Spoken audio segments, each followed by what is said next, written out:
The situation just crossed a point of no return. In the last 72 hours, the United States military deployed a weapon that has never been fired in combat before. A 5,000-pound bunker-buster bomb designed specifically to tear through reinforced concrete, underground vaults, and hardened military installations, and they used it to systematically destroy Iran's ability to close the Strait of Hormuz. 20% of the world's oil passes through that strait every single day. That's the fuel in your car, the heating in your home, the engine of the global economy. Iran has held that choke point hostage for decades as its ultimate bargaining chip. And right now, that chip is being demolished. Bunker by bunker, missile site by missile site. Two of the most powerful figures left standing in the Iranian regime are now confirmed dead. The chain of command is fractured. A Marine expeditionary force is reportedly closing in. So here's the question that every government on the planet is asking tonight. Is Iran's regime about to collapse, and what happens to the world if it does? Welcome to Flashpoint, where we cut through the propaganda and give you the unfiltered military and geopolitical picture. No matter how uncomfortable the truth is. If you're not subscribed yet, hit that button right now. This conflict is moving fast, I mean hours, not days, and you do not want to miss a single update. The bell icon is your early warning system. Use it. Let's get into it. Here's what we know, confirmed, documented, official. The United States Central Command, CENTCOM, has confirmed that American forces struck multiple hardened Iranian missile installations along the Iranian coastline, in close proximity to the Strait of Hormuz.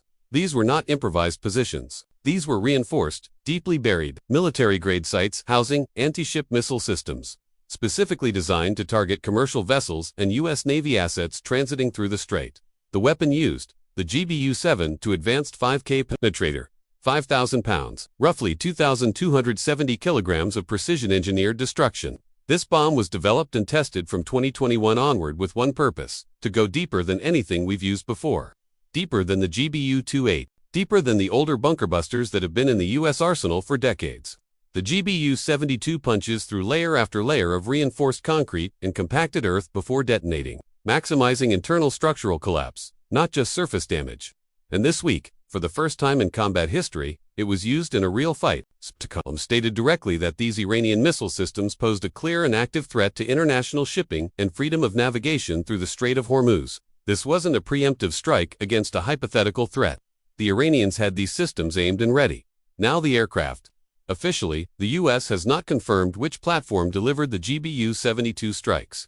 Candidates include the B-1B Lancer, the B-2 Spirit stealth bomber, or the B-52 Stratofortress. But the strongest evidence points to the F-15E Strike Eagle. Here's why. The F-15E has a two-man crew, pilot, and a dedicated weapons systems officer. It flies at Mach 2. It carries up to 23,000 pounds of mixed ordnance, and critically, it has been used in GBU-72 compatibility testing. In a contested environment like the Persian Gulf littoral, you want precision and speed. The Strike Eagle delivers both. And then there's the leadership dimension, and this is where things get truly catastrophic for Tehran. Israel, with Iranian state media subsequently confirming, announced the elimination of two men who were, at this point, effectively running what's left of the Islamic Republic's security apparatus. First, Ali Larijani, former parliament speaker, former nuclear negotiator, and following the earlier deaths of Supreme Leader Khamenei and other senior figures during this conflict, arguably the closest thing Iran had to a functioning head of state. Gone. Second, Ghulam Reza Soleimani, no relation to the late Qasem Soleimani,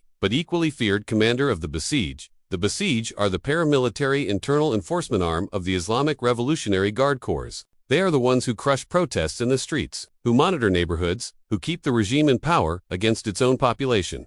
With their commander dead, the internal coercion machine has lost its head. President Trump, for his part, has made no public comment on the leadership eliminations. He doesn't need to. The results speak for themselves.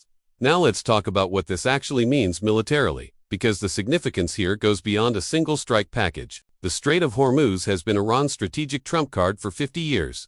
Every time Western powers applied economic pressure, every time sanctions tightened, Tehran whispered the same threat: we will close the strait. They invested billions in coastal defense, anti-ship missiles, fast-attack boats, submarine capabilities, sea mines, all oriented toward one goal: making any attempt to force the strait open so costly that the West would back down. The GBU-72 strikes are a direct, surgical answer to that threat. By targeting the hardened missile sites, the ones dug deep enough that previous munitions couldn't reliably destroy them, the U.S. is not just degrading Iran's ability to threaten the strait, it is removing that threat from the equation, permanently, one bunker at a time.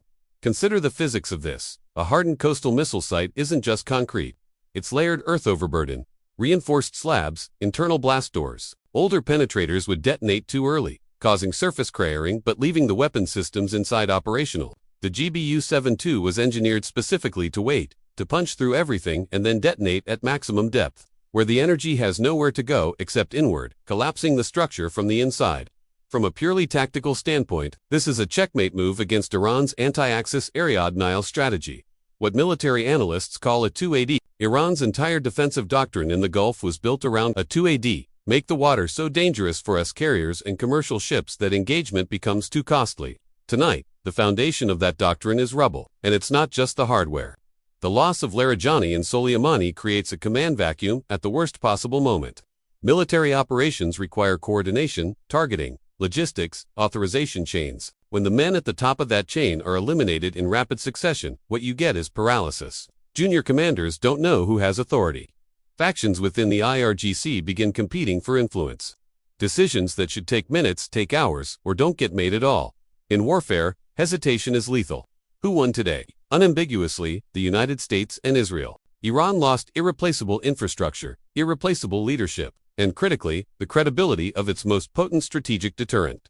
When you've spent decades telling the world we can close the strait, and then the strait remains open after your missile sites are bombed into oblivion, that deterrent is gone. You can't rebuild it with a press conference. Now let's zoom out, because what happens in the Persian Gulf does not stay in the Persian Gulf. Oil markets. The immediate paradox here is that these strikes, by securing the strait, are actually stabilizing prices in the short term. Markets had already priced in a strait closure risk premium when Operation Epic Fury began. As U.S. forces demonstrate that the closure threat is being neutralized, that premium starts to come off. Brent crude is watching every CENTCOM statement. But, and this is a critical but, any escalatory miscalculation, any Iranian counterattack on Gulf state infrastructure, and that calculus flips violently. Russia, Moscow is watching this operation with deeply conflicted interest. On one hand, a weakened Iran removes a key node in the anti-Western axis that Russia has been cultivating since 2022. On the other, a destabilized Persian Gulf, potential regime change, power vacuum, sectarian conflict is chaos that Russia historically exploits. Expect Kremlin statements condemning U.S. aggression while Russian intelligence quietly maps the post-regime landscape. Beijing's nightmare scenario is exactly this: a disrupted Persian Gulf right as its economy needs stable energy imports to sustain growth. China imports roughly 40% of its crude through this region. A prolonged conflict means energy insecurity. Expect quiet back-channel pressure on whatever remains of Iranian leadership to de-escalate. Not because China supports the regime, but because China needs the oil to keep flowing. The Gulf Arab states, Saudi Arabia, UAE, Bahrain, are almost certainly providing intelligence, support, and basing access to U.S. forces, even if they maintain public ambiguity. The destruction of Iranian coastal missile capabilities is exactly what Riyadh has wanted for 2 decades. Don't expect any tears from the Gulf monarchies tonight. And the Marine Expeditionary Unit, reports indicate AMEU approximately 2,500 Marines with full combined arms capability is now operating in the vicinity of the strait. Their stated mission: mine-clearing operations, using unmanned systems including underwater drones capable of detecting and neutralizing sea mines Iran has reportedly deployed. The UUV lamprey is reportedly part of that capability package. This is the mop-up phase. The strike aircraft hit the big fixed targets, and now the naval and amphibious forces are clearing the water itself, air, sea surface, and subsurface simultaneously. If confirmed and successful, this is a tri-domain operation of a scale and complexity the Persian Gulf has never seen. So what happens in the next 24 to 48 hours? Here's my read. Iran's options are narrowing fast, with missile infrastructure degraded, top leadership eliminated, and a marine force actively clearing their minefields. Tehran faces a brutal choice: attempt a desperate, large-scale counterattack, likely drawing even more devastating U.S. retaliation, or begin signaling, through back channels, that it's willing to talk.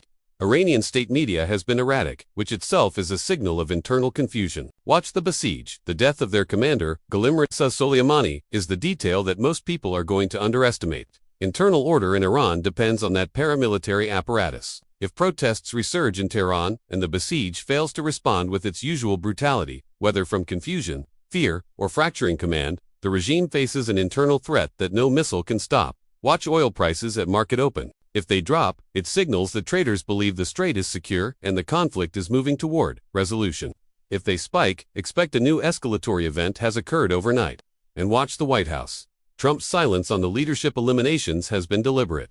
At the moment of his choosing, he will either declare a form of victory, framing Operation Epic Fury as a decisive success, or announce a new phase of operations. Either way, a statement is coming. The bottom line tonight: Iran's greatest strategic weapon, the ability to hold the world's oil supply hostage by threatening the Strait of Hormuz, is being systematically dismantled in real time. The GBU-72's combat debut marks a shift in what is militarily possible against hardened targets anywhere in the world, and the Iranian regime, already beheaded at the top, is now watching its coastal armor stripped away. Whether this ends in regime collapse, a negotiated settlement, or further escalation, one thing is clear: the Middle East after Operation Epic Fury will not look like the Middle East before it. This is Flashpoint. I'm here every time the situation moves. Drop your analysis in the comments. Do you think this is the beginning of the end for the Iranian regime? Or is Tehran still holding cards nobody's talked about yet? I genuinely want to know what you think. If this breakdown was useful, share it. Subscribe if you haven't. And stay sharp, because in this conflict, the news cycle moves faster than almost anything we've seen in recent memory. Flashpoint.